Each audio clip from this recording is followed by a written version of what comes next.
It seems at the moment that nitric oxide is a pretty prevalent supplement, or rather the L-arginine that nitric oxide is manufactured from is becoming a fairly popular supplement, especially in the bodybuilding world. And I wanted to ask you, that given that these things are so freely available, and publications, numerous publications, even so-called scientific journals, are coming out with studies that support nitric oxide's importance and saying that it's extremely important for endothelial health, so the inner lining of the arterioles, etc., is the endothelia, and nitric oxide is produced within that to prevent things like stroke, angina, and a whole other host of cardiac events that would be considered causative without nitric oxide, in terms of the kind of starvation, as it were, because of the vasoconstriction that would happen, because nitric oxide is a vasodilator, but yet there's so much evidence contrary to that, and that's what I'd like you to bring out. Why is nitric oxide so dangerous? Because I know it's been implicated in stroke, in people that use Viagra, for example. Yeah, I just recently heard about a doctor who treats cancer patients with intravenous arginine. Wow. And just before I heard about him, I had been reading way back to the 1940s.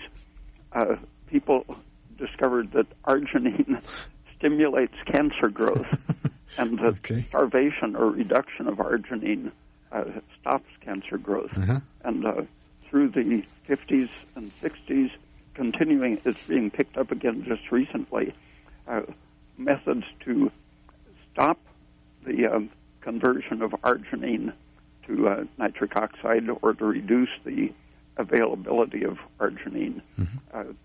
It's being investigated again as a way to cure cancer.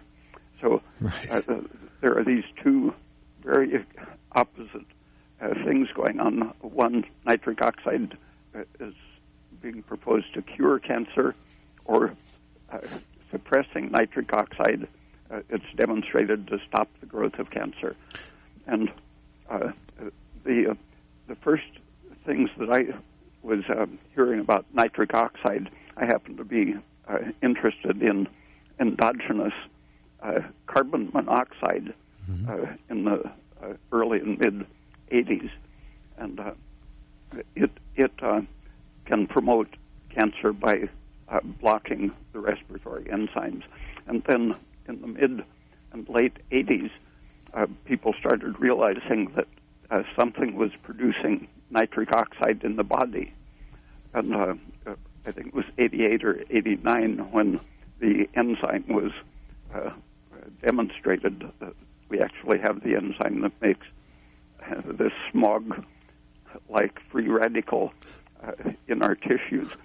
And because it was already known as a major toxin in smog, immediately people were investigating what it's really doing in the body. Mm-hmm. And from about 1990 up until the middle 90s, there are many publications showing that very clearly nitric oxide produced in the pancreas kills the insulin-producing beta cells. Uh-huh. That was just massively documented up until about 96. Then the Viagra people, they got a patent and started promoting the idea that somehow nitric oxide is associated with virility.